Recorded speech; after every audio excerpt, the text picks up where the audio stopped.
My story's not nearly as interesting as the other three guys so far. Actually, it's a long, tiring story because I'm a long, tiring individual. But basically, where it started out is I'm a third-generation pilot.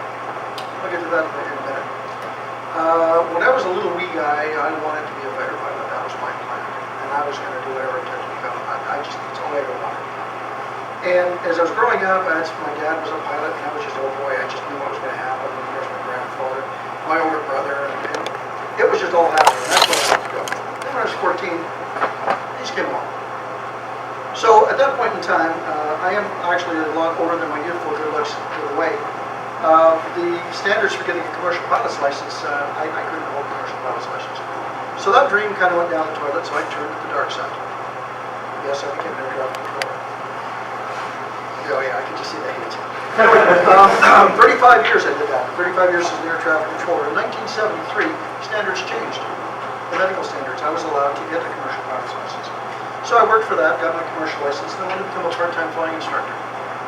By that point, the government was grossly overpaying me, and it was hard to walk away from that and actually go flying for a living. And so I stayed with the air traffic control side for, as I said, 35 years. But in all that time, I kept working part-time instructing. And I really started to enjoy it. I mean, I like to think of it like this. It's okay, how many people in here have a pilot's license? You guys aren't admitting it? Go ahead. Yeah, I know you guys. The bottom line of it is, at some point in time, did we here ever have to deal with a flying instructor? Nobody? Wow, you guys are special. Yeah, everybody does at one point in time. And I looked at that and I said, you know what? I got some teaching skill. Why not try to put that into something? And every pilot that's ever breathed breath has, at one point in time, had to learn from somebody. Except to learn from a teacher. There's no such thing as a natural automatic pilot. You don't just get into an airplane and go. Somebody's had to show you the ropes at some point.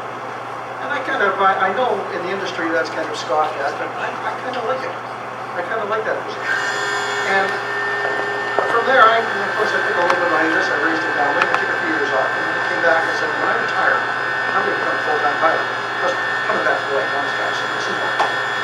So retirement came along, and I decided I was going to go full-time flying. There were good folks here. They said, well, we're pretty desperate. We'll take anybody, sure. So my reputation preceded me, so Dan took a chance on me, Dan and Teresa, and we went. And then from there, Adam got his hands up to me and said, hey, do you want to work with the Red River Aviation Management course? I went back to them as well. After a couple of years of that, an opportunity came up. I also worked with the Air Cadet League, as does Bill.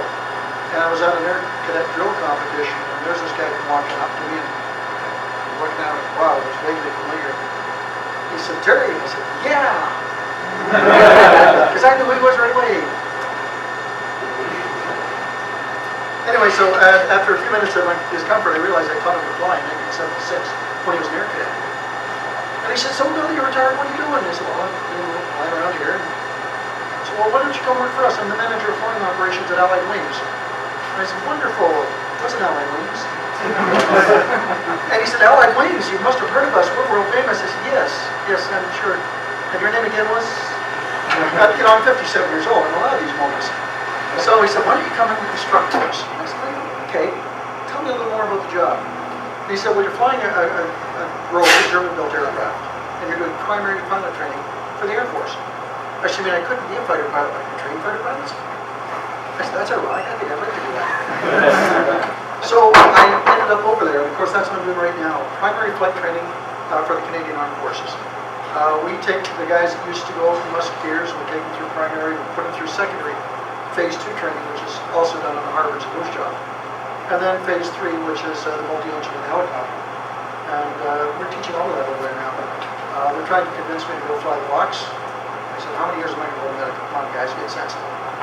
They've got one of these multi-gazillion-dollar Beach King Air simulators over there. And they said, well, with your air traffic control time and multi-instrument time, why don't you be a simulator instructor? I said, right. And why don't you leave me alone? I want to fly airplanes. I mean, like I said, I probably got 2 or 3 more years of medical left before I actually hit the floor dead. So I want to spend that in an airplane. I want to die in an airplane. Well, let's not go there. Who wants to fly with me? I want to die in an airplane. I'm not sitting in a bloody simulator. So that was my plan. So that's where I've stayed up till now. Now, again, the adventure of flying instructing, I love it. I love every minute of it. It's different every flight. You never quite know what you're going to get. I like to think of it as What do I do for a living? Well, I strap myself into 3,200 pounds of carbon fiber and steel filled with flammable liquids, and put somebody in the, we use the right-hand seat for training over there, put somebody in the right-hand seat who doesn't know is, well, basically couldn't touch his arms with both hands, and we like to hurtle at the ground at 120 miles an hour, and actually try to survive that.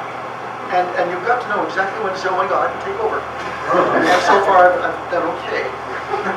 There's been a few moments where I may have been a moment late, and it resulted in a rather interesting, I call it, you've heard of controlled flight into terrain. Well, that's what it is, right?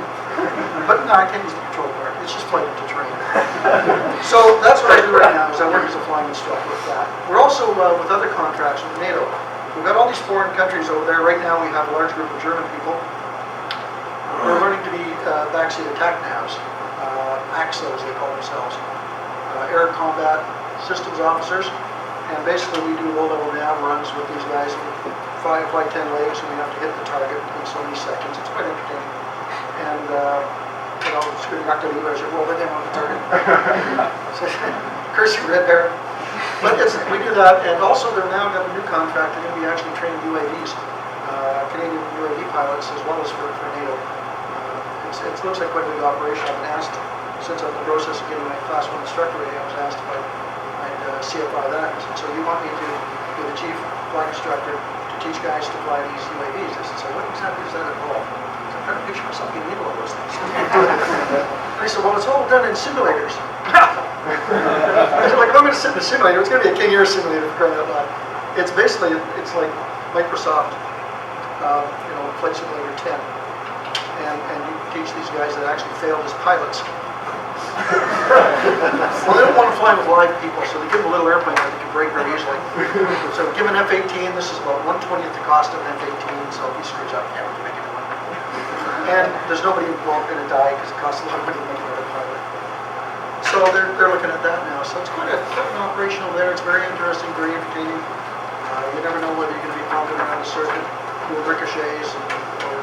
I spent the last 2 hours this afternoon doing aerobatics. In fact, I was 6'1" when I started this. It's amazing what it can do to you. It depresses the spine. So it's, like I said, variety. That's what I love about it, variety. Every day I fly a different airplane and I get a different opportunity. And when I say different airplane, this is always like gold, but he's got the little different light up on his back.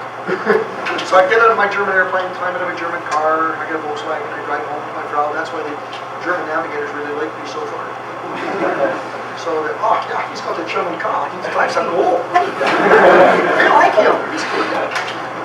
But that's basically where it goes. I love flying, I'm a career flying instructor.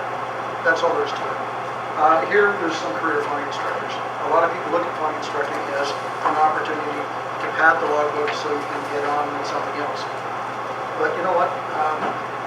Yeah, but they're not good pilots.